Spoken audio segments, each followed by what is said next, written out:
Guys, I'm here with Heath. Heath, say hi. Hey, how's it going? We have this story that we tell on the podcast live show. Okay. Can you give me a little flavor of it? A little taste.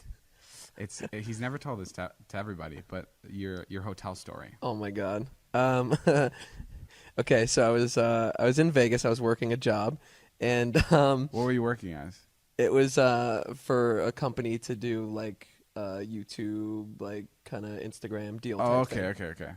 And a bunch of our friends, and we had like a party thrown for us at the end of the night, like a Vegas club. It's crazy, like bottle service. Everybody's getting trashed. Sure.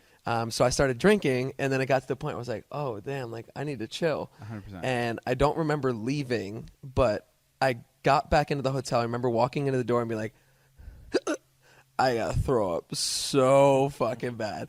So I go into the bathroom, and like I just rip the shower curtain, and I'm just like puking all over in the tub. And I started doing like that little like push the puke down into the little. You're pushing down the little drain. grates. Yeah, you know what I'm talking about. And so then I look down and I'm like covered in throw up. So I hopped into the tub and I'm like rinsing off my whole body, and I'm like laying back. I'm like, fuck, this is nice. And the next thing the next thing that happened was I woke up to like some big security guy literally underneath me pulling me out of this tub, and I was like, what the fuck is going on? I'm butt ass naked, by the way. So I step out, and I stepped into like 6 inches of water in the hotel room. So on the floor, outside of the tub. Yeah. So I left the shower on the entire night, like while I was sleeping in the tub. I was so close to dying. It's like, yeah, you it's could've scary. drowned. It's so scary to think about, because I would have had no idea if I slipped under. Like if I would have just just dropped, I would have been dead. But I stepped out and I was like, holy shit, I just flooded the entire room. And he's like, do you know what's going on? I was like, you know more than I do. So apparently I flooded that room, the one below that, and the one below that. So they started getting calls and was like, hey guys, my roof is leaking. So my dumb ass was the reason. I thought I was fucked. How much did it cost? I was expecting to pay like $20,000 in damage, but it ended up being like $350. What? Which is ridiculous, but at the time I still had no money. So to me 20. that was an equivalent to like fucking $20,000. That's really good. That's like It's $350. $350,000? No, $350. What? that's pretty good. Yeah, that was probably my worst like. Wasn't there one time you woke up on a stretcher? Oh yeah, that's another one. What was that? I got drunk with some buddies in Fort Lauderdale, and they're like, let's get fucking IHOP, bro. I was like, yeah. So once again, I don't remember going to IHOP, but apparently we got to IHOP. Everybody went inside except for me. Yeah. I don't know. They were just like, yeah, you disappeared. But I woke up on a gurney, like a stretcher, being strapped down all across my chest, my legs, and I look up, and like there's fucking firefighters and police officers surrounding me. My fuck. And they're like carrying me into an ambulance. I'm like, what the fuck is going on? And then my buddy saw me out of the corner of his eye in the restaurant getting pulled away. So he comes running out and he's like, no, he's with me. And he's undoing all the straps. And I'm like, he's going to save me. But yeah, they were like, you know this guy? I was like, yeah. And they let me go. And How would they let you go? How was that? They were like, he's my responsibility. Like, I'll take care of him for the night. What did you do to get to the stretcher? Like, what were you doing? I don't know. IHOP, I food literally poisoning, have no bro. idea. I was probably outside puking my brains out or something, and like. And your friends were just enjoying their meals? They're just face deep in pancakes, and like I'm outside dying. But they didn't see you until you were already, like, that's kind of crazy. The ambulance pulled up. So someone called the ambulance. So it probably took it like 5 minutes to get there. Yeah. And then the lights were on. And getting my big fat ass up on a fucking stretcher probably took. They got you onto the stretcher, which probably took another 3 minutes after they questioned you for 5. And then your friend decided, I should go help him out. I wonder where Heath went. Wow. Yeah. You've completely cleaned up your act, though. Yeah, you are. Like, it's bizarre. But if you were like clean Heath from the beginning, like I wouldn't have. Like, you helped a lot with my videos just because you were such a fucking you mess. were such a fucking disaster. But no, you did clean up a lot. Yeah. Like, I remember when I first met you and Zane were the first like Viners I met. Yeah. And I went to your house and you guys were just making so much money. I mean, you guys were making a lot of money for Viners. For doing Vine videos, we felt pretty good. Yeah, you guys were posting like ads for Badoo. And I remember calling my friends and going like, everyone. I called my mom and my 2 friends, and I was like, everyone is so rich here. Like sometimes I don't even have to pay for dinner because they just take it.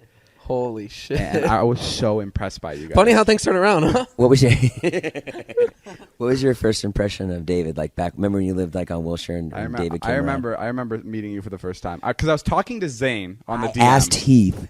It's my first impression, not yours. No, I know. But let me just say this. I was talking to, because you guys had a collab channel. And it was Zane and Heath, and I was talking to Zane, and I always thought you were the scarier one.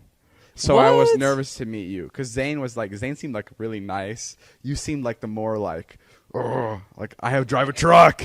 Okay, so what did you think of me? So I was scared of your impression.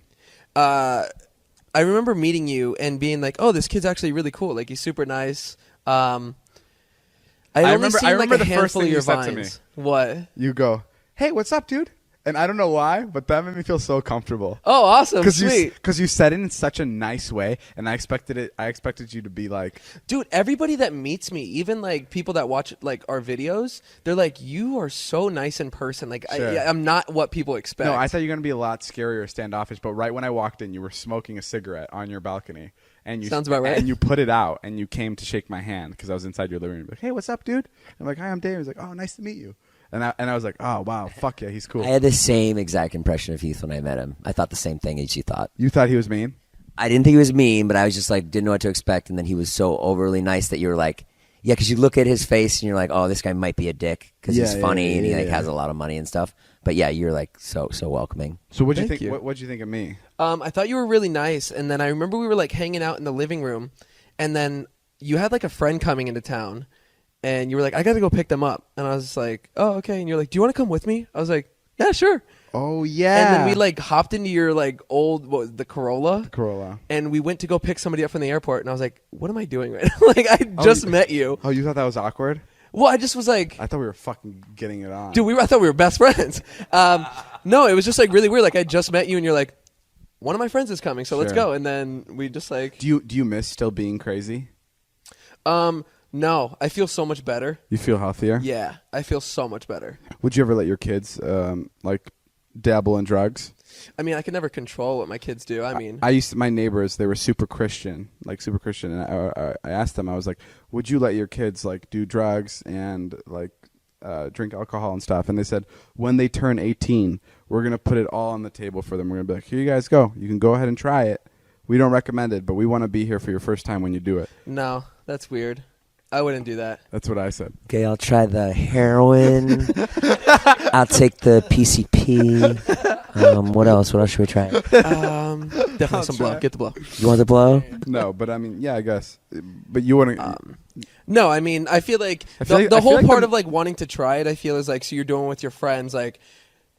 Nobody's gonna fucking sit there and like do heroin in front of their parents. Like that's stupid. I know, but I also feel like if you're a parent, you have to be like really. You have to be like you can't discipline your kids for not. You can't discipline your kids when they drink. Like you can't be mad at them because then I feel like they're never gonna call you if they're in trouble. Yeah. Like if they're drunk. So I feel like you have to be if you're ever fucking hammered, don't be scared to call me, even though you're underage. Yeah. Fucking just call me, and I'll pull you out. I called my mom one time to pick me up. What, Jason? Why are you laughing? It's so cute when you like play house like you're a dad. Like, I'm the guy to call. I am a fucking dad.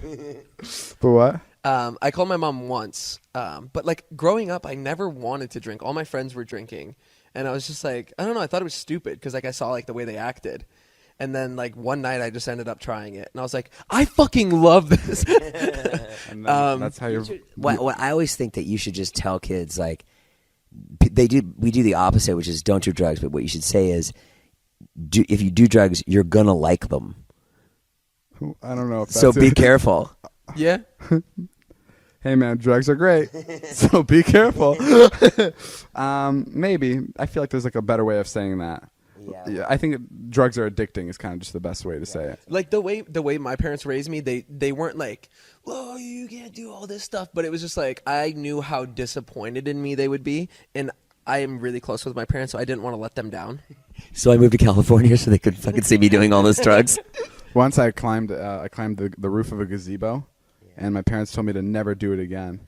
And Sure enough. and literally the next day after my parents yelled at me, I was on top of the gazebo when they were walking to the park, and I just they laid eyes on me. I still remember the stroller because my mom was pushing my little brother, and she just looking at me as I'm standing at the top of the gazebo, like the fucking sun is right behind me, and I'm like, fuck, she sees me. And I came down, and she's like almost crying, and she's like, you have broken my trust. Oh, and that that's was the worst. And that was like the worst thing to hear. Yeah. She goes, and my dad goes, trust is the hardest thing to earn back. And and you were probably like young, and you were like, oh, yeah, shit. and ever since that, I was like, fuck, I'm never doing anything so fucked up as the climbing this gazebo again. So That's how I'm going to get you from now on. You get really torn up when you let people down. yeah, I'm going to use that tactic on you. you're gonna be like, I'm disappointed. Yeah, you get really torn up. Yeah, I don't like letting people down. Nobody does. Why don't you have Natalie buy a bunch of gazebos back here now, though? So I just climb them all. Check this out, Mom. Everything that my mom wouldn't let me do, I own this gazebo, and there's a ladder that goes straight to the motherfucking top. Yeah, no, I don't know. I'm happy. Well, that's all the time we have. This has been Heath. Thank you. From Zane and Heath. He has his own YouTube channel. You can go check him out. He does a lot of cool things on there. He made a bunch of our faces out with macaroni the other day. That's the one that you fucking. No, go check out his channel. Go buy his merch. And yeah, we'll see you guys later. This has been a Views podcast. My name's Jeff. That's Heath, and that's My son. that's my son. That's my boy. I've been doing this for 2 years. Jason. Come on, thank you. Jason. That's Jason. Jesus Christ, did you really forget my name? Oh. It's my birthday. Fuck. Oh yeah. Happy birthday, Jason.